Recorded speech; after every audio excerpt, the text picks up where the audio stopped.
യോശുവ വാഗ്ദത്ത ദേശത്തിലേക്ക് പ്രവേശിച്ച് ഇപ്രകാരമാണ് പറഞ്ഞത്, ഞാനും എൻ്റെ കുടുംബവും ഞങ്ങൾ യഹോവയെ സേവിക്കുക. ദാറ്റ് മീൻസ് വാഗ്ദത്ത ദേശം വീണ്ടുമുണ്ട്.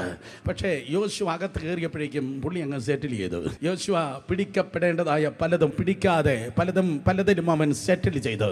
ഇന്ന് സ്തോത്രം തൃപ്തിപ്പെട്ട ആരെങ്കിലും ഉണ്ടോ?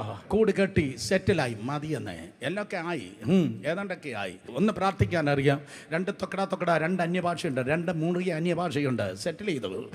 സ്തോത്രം. ആരോ വിസ കിട്ടിയപ്പോൾ സെറ്റിൽ ചെയ്തു, ആരോ ജോലി കിട്ടിയപ്പോൾ സെറ്റിൽ ചെയ്തു, ആരോ ശുശ്രൂഷ കിട്ടിയപ്പോൾ സെറ്റിൽ ചെയ്തു, ആരോ പ്ലാറ്റ്ഫോം കിട്ടിയപ്പോൾ സെറ്റിൽ ചെയ്തു. No no no no no, ജീവിതത്തിൽ ഒരിക്കലും സെറ്റിൽ ചെയ്യല്ല. ഇനിയുണ്ട്, പിടിക്കുവാൻ ഇനിയുമുണ്ട്, നേടുവാൻ ഒത്തിരിയുണ്ട്, പ്രാപിക്കാൻ ഒത്തിരിയുണ്ട്. അറിഞ്ഞതിനേക്കാൾ അറിയാത്തത് ഒത്തിരി അധികം. ഓ, നീ പ്രാപിച്ചതിനേക്കാൾ പ്രാപിക്കാനുള്ളത് ഒത്തിരി അധികം. നീ ചെയ്തതിനേക്കാൾ ചെയ്യുവാനുള്ളത് ഒത്തിരി അധികം. നീ കണ്ടതിനേക്കാൾ കാണാനുള്ളത് ഒത്തിരി അധികം. ഓ, നീ നേടിയതിനേക്കാൾ നേടാനുള്ളത് ഒത്തിരി അധികം. In the name of Jesus എല്ലാ സെറ്റിൽമെന്റിൽ നിന്ന് ജനം പുറത്തു വരട്ടെ.